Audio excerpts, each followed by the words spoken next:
Conversamos esta noche con el ministro de Justicia, Luis Cordero. Ministro, muchas gracias por acompañarnos. Buenas noches.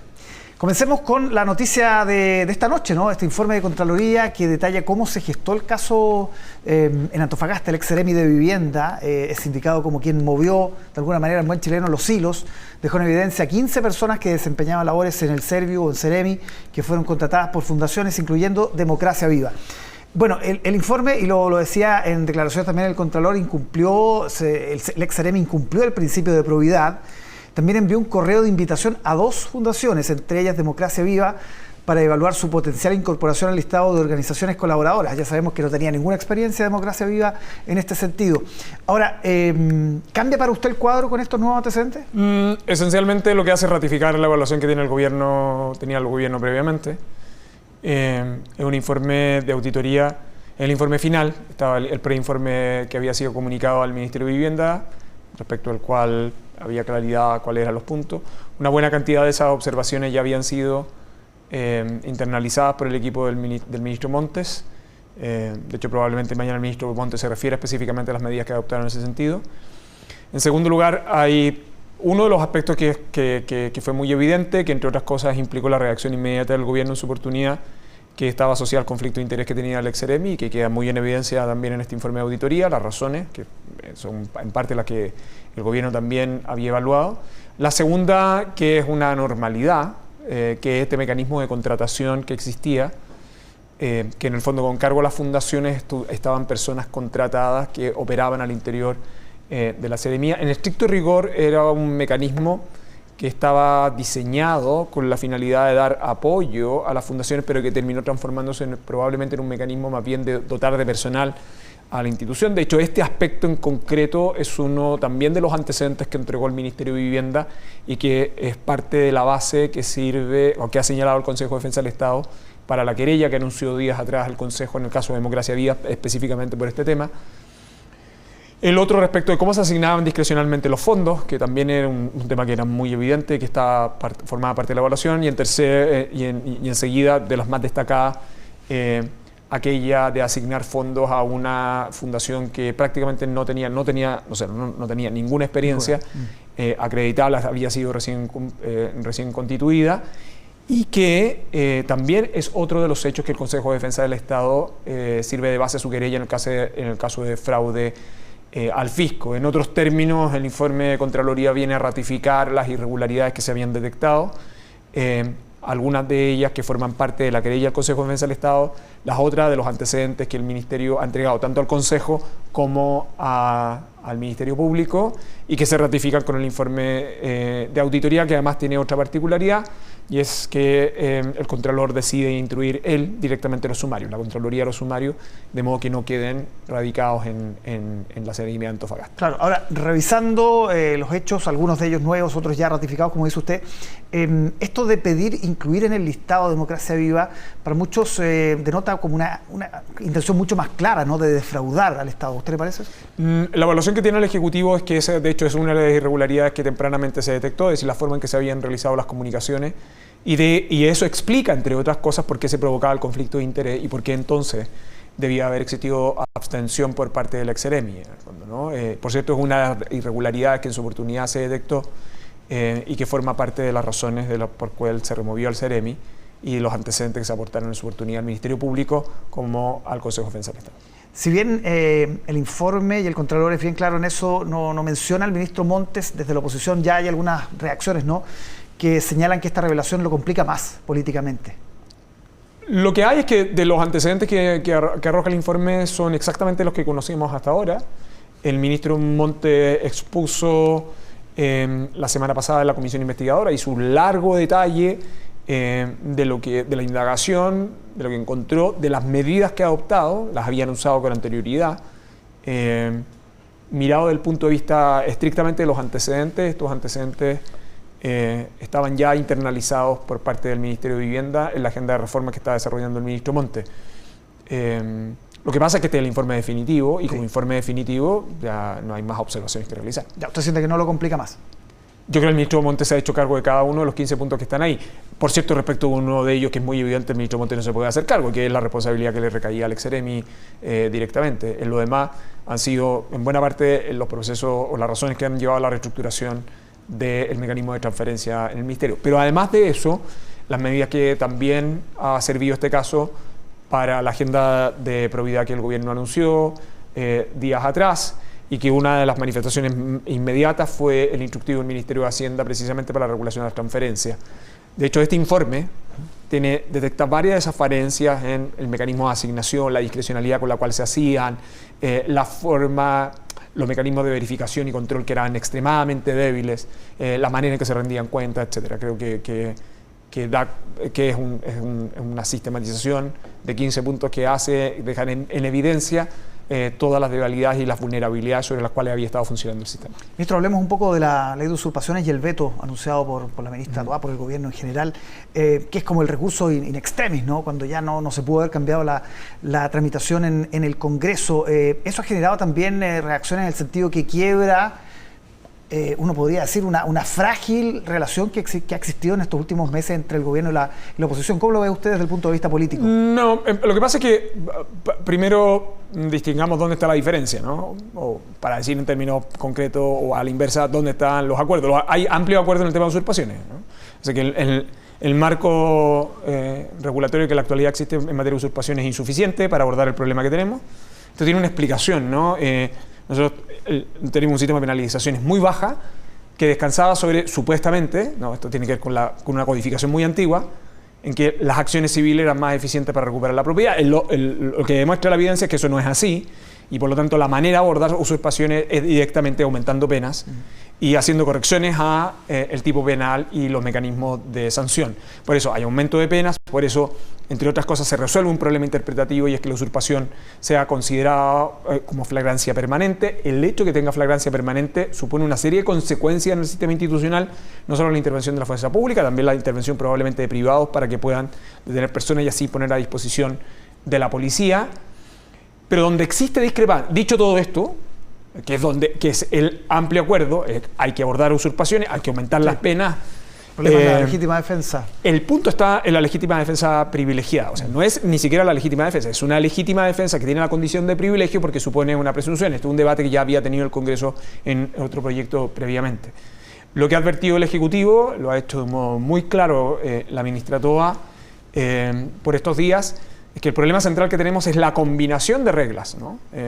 El problema es que cuando usted tiene el estándar de legítima defensa privilegiada, con lo tiene, y la flagrancia aplicando el criterio general, salvo que pudiéramos aislar solo para el caso de la fuerza pública, el problema que usted genera es que tiene un incentivo riesgoso para la autotutela. Ese riesgo es estructural en un sistema institucional y uno tiene que tener muchísimo cuidado con eso. Las observaciones no solo son del gobierno, también son las observaciones que realizaron los expertos durante la tramitación legislativa. Entonces yo creo que hay que tener cuidado porque el veto es una institución muy antigua en el sistema constitucional chileno, es una institución que suele ser utilizada por los presidentes de la República y que lo que hace es devolver la discusión al Congreso para abordar determinado tipo de aspectos. Pero yo insisto que lo que yo creo que no hay que confundir es el hecho de que tenemos amplio acuerdo en que el tema de usurpaciones no solo es grave, requiere atención urgente y que la reacción penal es la indispensable. Pero hay veces que cuidado con los remedios cuando tienen sobregiros porque pueden terminar provocando efectos negativos desde el punto de vista de su implementación y provocar efectos no deseados. Y yo creo que el objetivo que tiene el gobierno es la corrección sobre ese punto, tal como ha dicho la ministra Toá. Bien, hablemos del plan de búsqueda de detenidos desaparecidos. Ministro, ¿por qué esta vez sí se podría avanzar? Porque es la primera vez que el Estado asume la responsabilidad directa de llevar a cabo la búsqueda. Esto que pareciera ser tan obvio, no ha sido obvio, en el fondo. Durante largos años, el país ha avanzado por distintas etapas. En dictadura, la búsqueda dependió esencialmente de los familiares, pero también y de la sociedad civil, en el fondo, ¿no? De la sociedad civil organizada, en el Comité Pro Paz primero, después la Vicaría de la Solidaridad.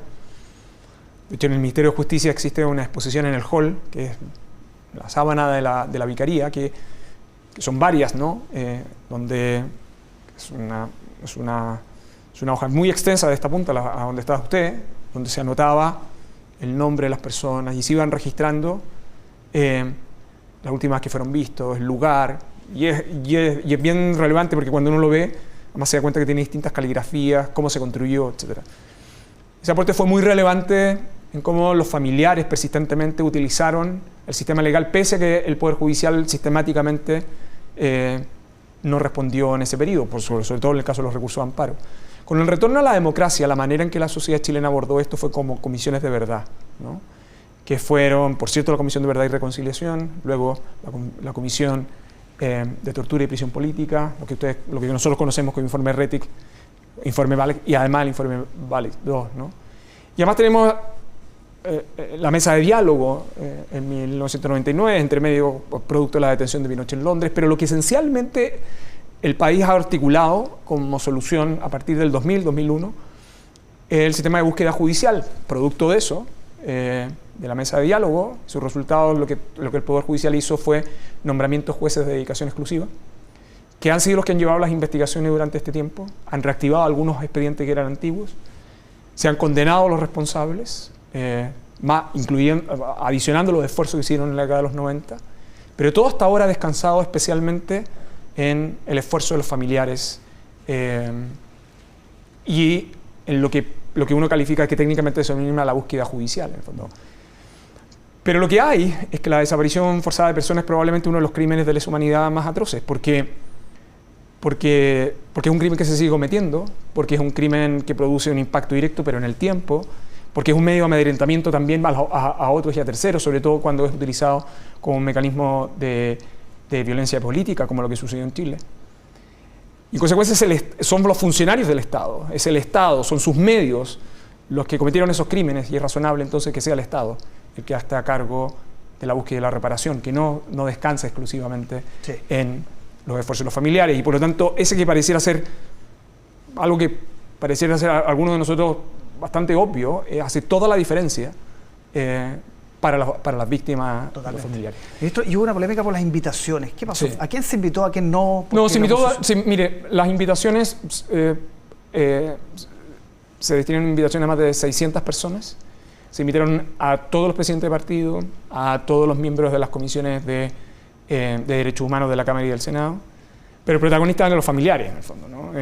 Se invitó además por protocolo a todas las instituciones del Estado, etc. En algún caso, bueno, el senador Macaya dijo que Chile Vamos no se había invitado, y después quedó claro que la invitación, Gloria Hood la había dicho que sí, que la había recibido, que no tenía problemas para ir, que bueno, el senador Chaguán también, que la había recibido, pero yo lamento la situación, entre otras cosas, por dos motivos. Y lamento en particular en el caso del senador Macaya, porque yo lo he dicho, yo he conversado con mucha gente para el efecto de la elaboración del Plan Nacional de Búsqueda, y con la oposición he mantenido esas conversaciones.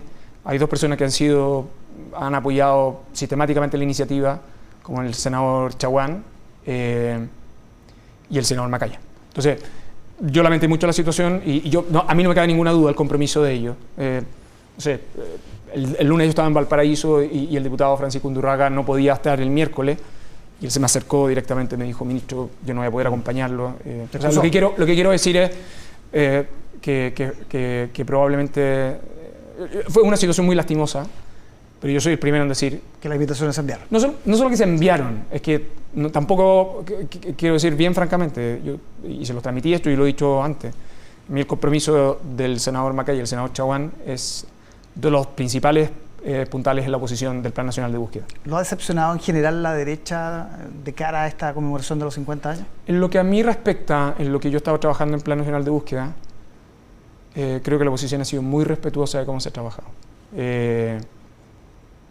Y algunos han sido unos activos promotores de avanzar en una comprensión de que es una manera de devolver dignidad a las víctimas, pero también a su familia. Sí. Ahora, ministro, toda esta conmemoración lo toca además personalmente, pues, porque lo hemos visto muy emocionado por su historia, digamos. Usted es hijo, su padre fue carabinero, tiene familiares detenidos desaparecidos en Paine. Me imagino que todo esto, además, usted es uno de los protagonistas, por ejemplo, de este plan de búsqueda de detenidos desaparecidos.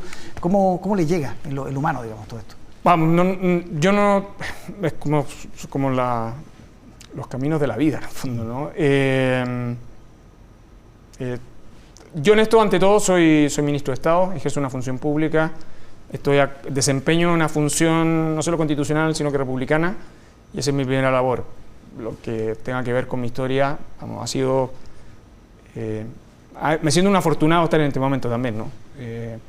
Pero ante todo, yo desempeño una función pública y yo creo que eso es lo relevante. ¿Se equivocó el presidente el otro día al vincular suicidio, cobardía, a propósito de uno de los condenados del caso Víctor Jara? Sí, yo lo he dicho con anterioridad. A mí no me corresponde calificar las declaraciones del presidente, ¿no? Pero hoy día habla de un debate eléctrico del presidente. Sí, lo que pasa es que yo creo que estamos... Yo creo que hay que tener... El país tiene... Hay veces, yo creo que una de las grandes debilidades nuestras es que no tenemos memoria institucional, ¿no? De hecho, como que pareciera que siempre tenemos memoria corta, en el fondo. Y el país, nosotros tenemos años afiebrados de tanto en tanto, ¿no? Bueno, el 2000 fue un año muy afiebrado, o desde el 98 de Pinochet detenido en Londres, pero el 2000 fue muy afiebrado cuando Pinochet llega en marzo y, bueno, todo lo que pasó de ahí en adelante, en el fondo, ¿no? Tenemos años afiebrados.